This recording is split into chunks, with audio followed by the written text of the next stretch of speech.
Yes. Back once again. Thank you for that laugh. I appreciate that. But yes, welcome to Let's Be Real Sports. We're back once again. And of course, last week I didn't get the chance to do this. Brother Joe is not here. He is on the grind as usual. Go grind, my brother. Go grind. He'll be back soon. I am your host, of course, Big Sherm. This is Cheyenne, back at it again. Thank you, young lady. We have a lot to talk about today. NBA playoffs and NFL draft. NFL draft situation. Draft, yes. Yeah.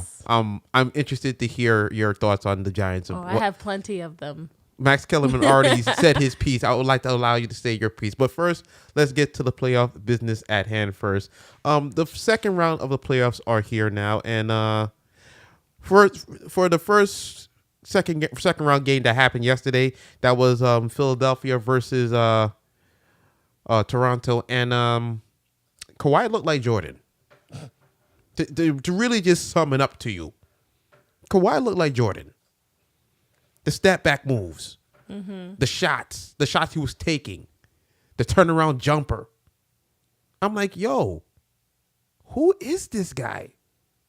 Now I told Joe for years, and I told Brother Q for years, like this guy is coming, and they laughed at me. And if you want to make sure that you know to see it, if they were laughing at me, just check out the stuff on YouTube, LBRS, at YouTube.com. So check that out because they were laughing at me. They were like, whoa, he's not going to do it. But now, look at him now. Even after injury, look at him now. Siakam. He had 25 points. He only took like 15 shots. I'm like, what? These guys are really coming. And Philadelphia had nothing. Joel Embiid versus Marc Gasol, that's going to be a problem for him, Mr. Embiid. Because now he has somebody with size who can compete with him. And it's giving him trouble. Ben Simmons, he has nightmares of Kawhi because he can't get away from him. I mean, Kawhi just sits there, just let him shoot the ball. Like, yo, shoot. Just go ahead and shoot. You ain't going to do nothing to me. I don't believe in your shot. Jared Dudley was right, though. You're a Hall of Fame player going in the paint, but you're like a D-League player outside. It is what it is. And the way it looks right now, it looks like they're going to get swept. The Sixers, unless they fix something. Jimmy Butler didn't look good. None of those guys look good. And this series looks like it's going to wrap up very, very quickly. Very quickly. Also, of course, if you have anything to say to the people out there, the masses, about any topics we're talking about today, please feel free to chime in on the comment section, and we'll try to get to your thoughts or your questions or anything like that. Okay. Back to the playoff thing. Like I said, Kawhi looked like Jordan. He was doing everything to Philadelphia. They had no answer for him. Siakam was again doing it. Serge Ibaka. Now he comes back being Serge Ibaka and starts dominating the paint defensively. It was like a blast from the past. And of course, Kyle Lowry, that playoff bum, 4 for 10, didn't really contribute anything. And to me, it's kind of sad because he should be gone too. He shouldn't be there. Kyle Lowry should not be there. He should be traded. That should bring Mike Conley in there doing something. I'm so sad for DeRozan. He got eliminated last night in Denver. They tried all they can, but Kyle Lowry's a lucky son bitch. I tell you that much. He's a lucky son bitch to even be there right now. They're gonna win this. I think they're gonna win the series in 6. It'll take about 6 games for that to take place. And I mean, there's not much to say. I mean, last night was just a real like dominating. Like, this series is not gonna go nowhere. Like, they have no answers for these people. Philadelphia. They have no answers for Toronto right now. And I don't know how you stop Kawhi. He's giving you inside, outside, and then he's playing, of course, his stellar defense as usual. 2-time defensive player of the year. I mean, what more can you do? I mean, like I've said before, I'm not a big NBA person. I follow a little bit, but even I know like Kawhi is pretty unstoppable. Like that's a major skill set right there. And what he does, and he does it for 48 minutes. He's like Westbrook. 48 minutes, he just goes. Yeah, consistency. That's That's key to pretty much any sport. Yeah, Being able to come out there and keep it up. But for him, every night, it's like ho hum. It's like Durant. But for him, it's like more defensively. Offensively, now he's become this unstoppable force, almost. And that's why a lot of people were saying, like I was hearing through the week, like people were comparing him to Jordan. And I'm looking at it more and more like, man, I think they're right. Like I said, he had the fadeaway. He had the spin around turn back jumper. He had the follow away with the little teardrop. He was giving him everything. This is what Jordan used to do. I think he's been watching tapes. And a lot of people might be laughing at me right now, but I think he was watching tapes. Because that sure looked like Jordan to me. I was like, ooh. And then Jimmy Butler was trying to do something. He couldn't do nothing. Like, they were trying to throw everything at Kawhi, and nothing really happened. So I think right now, Philly's in trouble. There will be no snickering and laughing this time around. Hopefully they can put away their goddamn phones and concentrate on the game. This is serious business now. This ain't Brooklyn. Jared Dudley not walking through that door. You're playing against the best of the best. You're playing against champions now. And Kawhi. And McGraw. And who's the other guy? I forget his name right now. It's going to come to me and we're very pissed off. Danny Green. I mean, in my opinion, like, attitude has always been a big factor. And that was one of the things that I always loved about watching the Lakers. They never responded to anything that was going on in the stands. Their focus was like 100% straightforward, laser straight on the game. It was whatever's going on in the game. They don't care about anything else around them. So especially to be going into the playoffs and to just be kicking back and laughing like this is just another regular day. This is a different ball game now. That shows up on the court. And it's a different ball game now. Different ball game with these guys. And a quick thing on the game, because I know you didn't see it because you were on your way here. Right. Game 1, Golden State versus Houston. This was a chess match, an old school chess match. Harden and Durant going back and forth. You know, the teams were, it was just like, it wasn't like nobody was getting a big lead during the game. At some points, it looked like Golden State was going to just overwhelm them and take over the game. But then Houston comes back, hits a few shots, and it's back and forth, the chess masters, the substitutions. Like, this was like old school basketball to me, the old school way. And it felt good. It felt good just to see. This is like a boxing match. These are two guys or two teams who kind of fight similar, but they do it in slightly different ways. Houston is a big puncher. They want to knock you out, 1, 2, 3, as fast as they can. They don't care about no defense, no nothing. They're just gonna throw wild punches, hope something connect. Then you got Golden State. They accurate, like you say, consistent, straight punchers. They're gonna keep punching and punching and punching until you give up. Right. Because Kevin Durant's that guy who has that power that'll make you give up. He had 35 again today. He's averaging 30 for his playoff career, 35 in the finals. How do you stop this man? You don't. Just like Patrick Beverly told you, you don't stop this guy. You just don't stop this guy. You just hope he has a bad night. Now, Curry doesn't look like himself to me.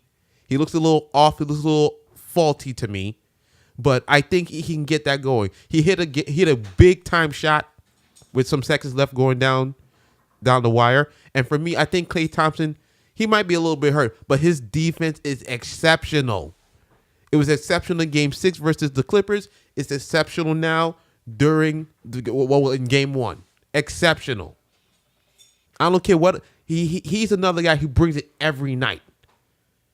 Offense, defense, and his defense against Harden was pretty good today. Harden made some tough shots, in him getting his 35. But I think right now we're seeing a chess match take place, and I think going down it's gonna, for me, I think Golden State wins in 6, but it's gonna feel like a 7-game series.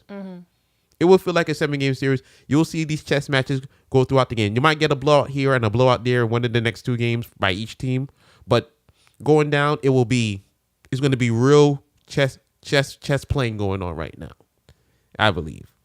And with that, I just wanted to get that out the way because I want to get to the draft. Our next draft topic Yes. is the NFL draft. I know you've been waiting for this. I got been us waiting through. for this. I got us through. I was in my Uber on my way here. I was like, okay, we're going to touch on this. We're going to talk about that because I have. Now, the NFL draft itself was a very interesting draft, to say the least. The Oakland Raiders did a shocking thing by drafting, I forget his name. I'm going to get it as soon as we get to Cheyenne's point about the Giants, but I'm going to get his name back. And there was just some questionable picks. I mean, first of all, Quentin Williams could have went number 3 to me. The Jets got Quentin Williams, and I understand why they got Quentin Williams now. Right. It's because you already have Leonard from USC. You have the other guy that they I forget his name because I don't watch the Jets like that. They have another defensive lineman who really got on during the season, and now you add Quentin Williams, 6'6", 310 or something like that. He's the prototypical defensive tackle you want now. Aaron Donald's the mold. Aaron Donald's the mold. Everybody's trying to be Aaron Donald now. This guy just 6'6", and he moves everything. This guy, Quentin Williams, he moves everything. I think they just made a very good pick here. I would have loved to see them get a pass rusher because they haven't had a pass rusher in God knows since Mark Gastineau and the sack exchange in the 80s. I mean, come on. But this pick right here, I think he can do something. I understand the pick now. I understand it. Also, I want to get to that, but I'll let you start first, young lady, with the Giants. I'm over here itching. Yes, you're itching. So I'm going to ask you first, and I'll let you go. Okay. First of all, I don't want you to get to the quarterback first. I'll let you say that. You know that's where I was going. Oh, all right. I'll let you do. Wait. Okay. We're going to let you do the quarterback. No, do your thing. Cheyenne, what do you feel about the Giants picks this year in this draft? Go. Honestly, I know they took in Daniel Jones as QB. Jay Cutler Jr. Yes. But the way it's looking, it's like he's not even going to play for 3 years. Wait, he's not going to play for 3 years? They're going to keep him on the bench for 3 years and let him watch Eli, train under Eli, be Eli's apprentice. Rain Man. Listen. First of all, the quarterback that Eli is today, I would not want to train under that man. No. Well, wait a minute. Didn't he get you Super Bowls? When was our last Super Bowl? Like 2012? 11. Boy. Yo, this season's about to carry over into 2020. Like, I would not train under today's Eli Manning. Plus, I think the new QB, Daniel Jones, I think he's new. Of course, he's a little wet behind the ears, but he definitely has the potential to come out way sooner than 3 years. Like, once he gets in the game, he gets like the gist of professional football, because there's a big difference between college and professional. Of course. But once he gets the gist of it, he gets comfortable, he gets rolling. I think he could definitely show out on the field. But they don't want to let Manning go yet. I don't know why. Because his last name's Manning. Listen, like I told you, and like you said, Peyton fell on a hill with his neck. He got the chip he wanted. He got the chip, but he fell on the hill with his neck. You're asking this guy, Daniel Jones, to come in and learn under Eli. Eli's not stupid, you know. He's not. He'll give you the knowledge, but what you're trying to say is what Eli knows what he did 7 years ago. Okay. But what happened 7 years ago might not apply to today's game. No. It's a whole new set of players. You're correct. Whole new field. And it's like, cool, that's what you did to win Super Bowl in 2011, but what about this year? Because that's what matters right now to me. Of course. I want this year's playoffs. I want this year's Super Bowl. I want to see my team be the Super Bowl champions that I know they can be. But we're out here banking on training somebody for the next 3 years to play under somebody that isn't even performing at peak levels. Like, if the Patriots wanted to have somebody train under Brady right now, like, listen, Brady's still going to keep playing, but Brady is still performing at peak levels. So we're going to have you learn what he's doing right now so that if for some reason he does decide to retire, like most football players his age do, will have somebody that has trained under him and is ready. Cool, that makes sense. But with the way that Manning's performing right now, it's time to just get a new quarterback. And that's what I like about Daniel Jones. He said he's not trying to be the new Eli Manning. He's just trying to be himself, which do that because we don't need another Eli Manning. Clearly, that's not working for us. He knows how to not panic in the pocket. He has accuracy on the field. He can make it happen. He wants to be the best himself he can be. I see you itching over there to say something. I'm laughing at all this.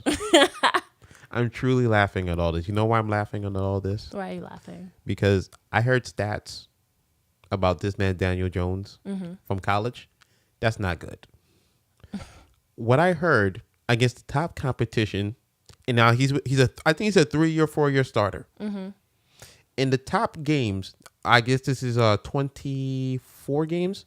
He's 7-17 versus the top of his conference. Lord. That's basically Florida State. That's Clemson. Who else? That's probably NC State. Now I'm too high up in there. Wait, so are you telling me he is another Manning? No, he's another Jay Cutler. Oh God. That's what the fuck you got. Oh God. I'm cursing now because I was highly upset. No, curse, because I was highly upset at this pick because I thought Dwayne Haskins was going to be the pick. This is the pick that they needed to rejuvenate the franchise. And I'm sorry, guys. For some reason, I can't get to my comments. I apologize. But keep commenting. I'll hit you up after the show. It should have been Haskins. He goes to Washington at 15. That is a fucking steal. A steal. The man wanted to play in New York. He's a Jersey kid. He wanted to play. there were so many people that wanted to play in New York, though. I hear you. But for this guy, he wanted to be there. And you got Jay Cutler Jr. Unless this guy can suck an impressive tit. They're not sucking tits in the football area. It's not what wins Super Bowls. You know, that doesn't win Super Bowls. Okay? I don't see it. This is not the guy. Dave Gettleman sat there and was telling people, he put on a poker face. He said, we're going to take the best guy available, blah, blah, blah. Daniel Jones is not a Hall of Fame quarterback because that's what you're basically saying. Yo, this is Dave's last year. No. Gonna put that out No. He got years to go. I need it to be his last year. No, you stuck. You got Nick syndrome. I feel like a Browns fan right now. No, you feel like a Knicks fan. That's what you feel like. Because you know where this is going. Knicks/Browns right now. Like, No. The Browns are good now. Yeah, they're good right now. But like, if you look at the history of it, Right. Browns fans those are some loyal people. Like, listen, if you're out here and you're single and you're looking for a partner, find a Browns fan because that's a loyal person. The Browns are like the Knicks because Knicks fans keep the franchise paid, and so do the Browns. They sell more tickets than the Bengals, who have technically been better for like the past 8 seasons. From the producer lady. Exactly. From the producer lady. Yo, that's loyalty. Yeah, hell They keep the team running. Yeah. They keep the team running, but they keep losing. The sorrow. Listen, they couldn't even open their friggin' beer, the Browns. Because they lost every freaking game like 2-3 years ago. They couldn't even open the beer case to get drunk. They were sober. Watching Browns games the whole Sober time. and miserable. Like, How do you go to a bar and have that case up? Because these motherfuckers can't score a touchdown or kick a field goal or stop somebody from scoring. They got what they got now. They're good. The Giants are about to become the Knicks. God. And I'm like I said before, I'm here for you.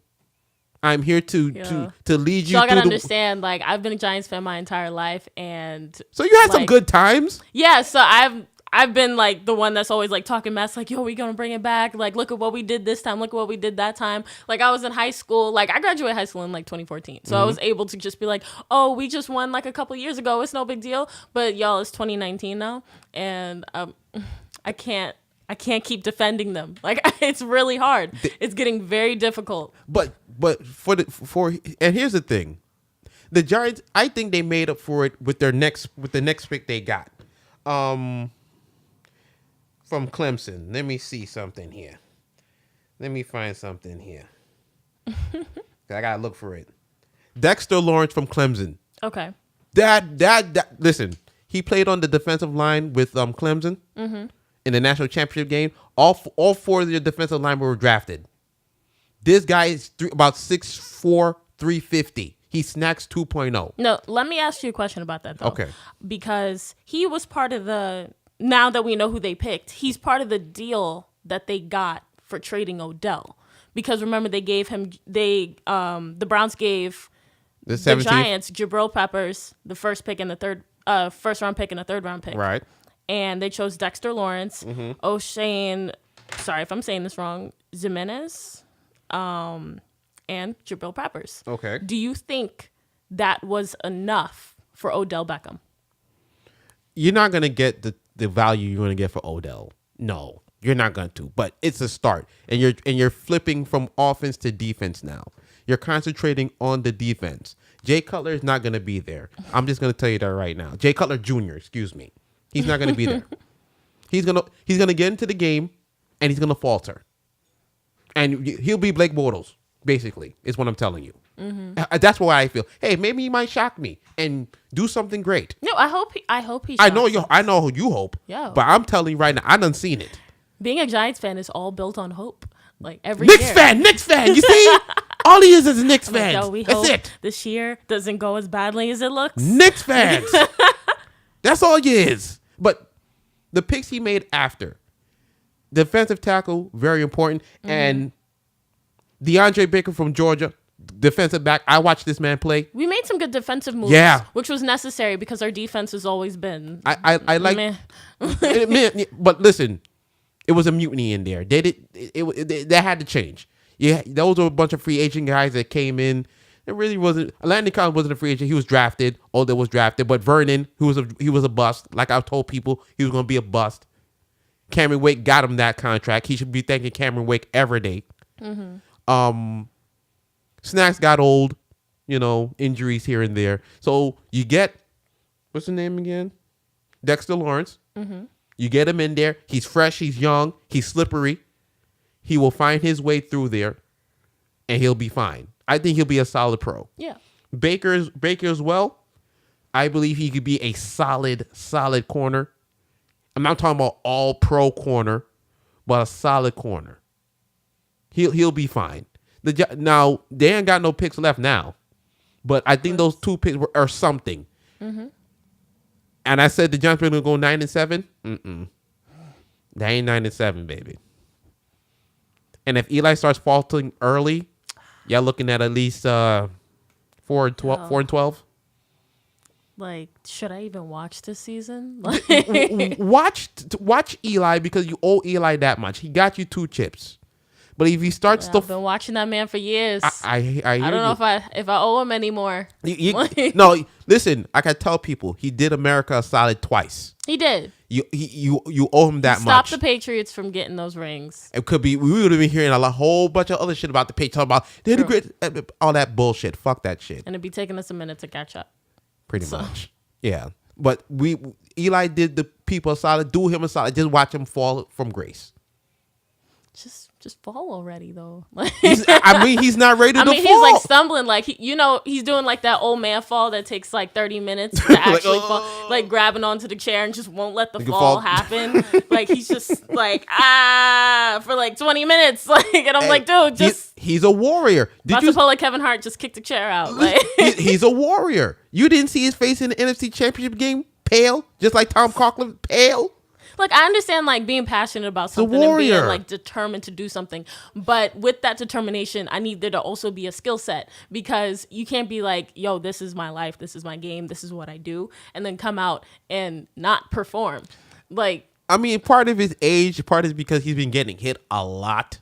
I'm sure. A lot. His face, listen, I've put up memes on the blog where him literally crying for help, looking like Beaker. Listen, from Muppet Babies. NFL is a hard sport. I completely understand that, and I'm not mad at him for it.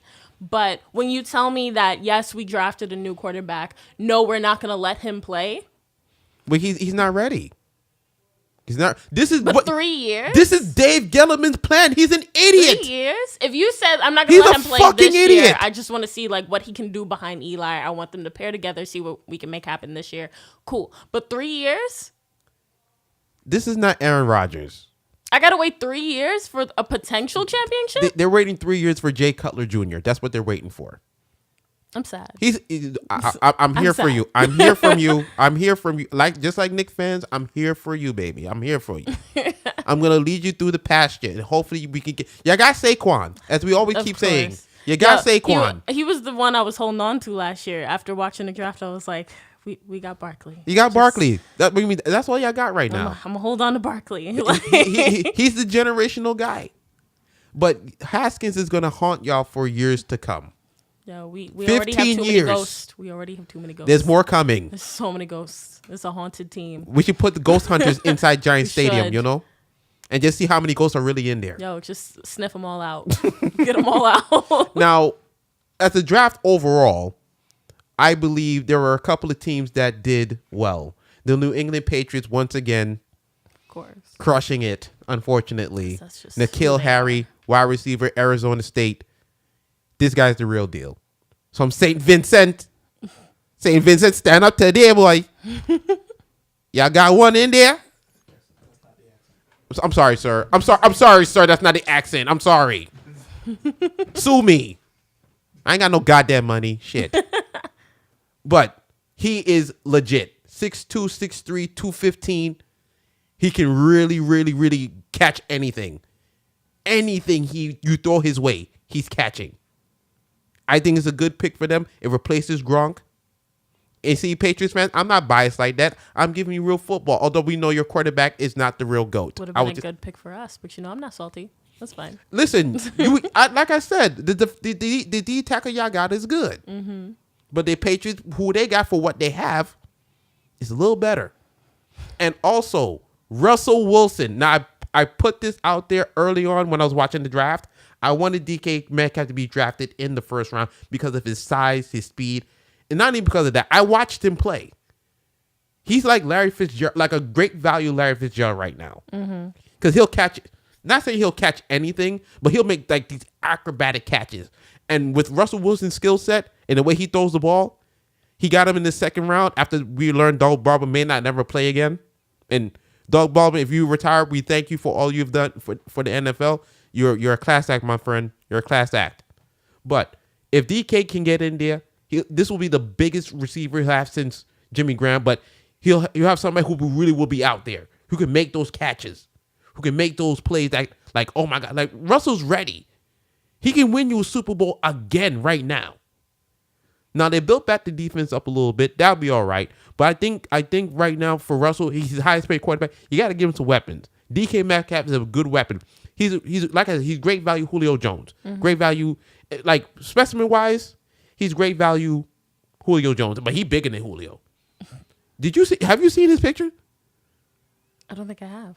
This dude looked like he could kill somebody. Like he looked like one of those super soldiers from like Iron Man or something. Mm-hmm. Like he built like an action figure.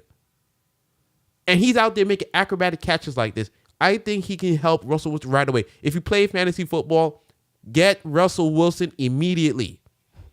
Do it from now. Because it's going to be something special you're going to see out there. Mm-hmm. I know a lot of people look at me crazy like, what the fuck is this guy talking about? You'll see in a minute because I've been told that many years. And a lot of years I've been right, baby. Some years have been wrong, but a lot of years have been right. I think the Seahawks are going to have a great season. Oh, yes. They're going to get in. They're getting in. They're going to get in. And when Russell's in there, I'm watching. And he going to move on. Right. Talking about Russell, you get him that type of size receiver now. If Doug Baldwin was there, even better. Even better. But we will see. Also, who also had a good draft? I'm trying to think. Who also had a good draft? Let me go look at my draft board here. Who had a good draft? Somebody had a good draft too. Let's see.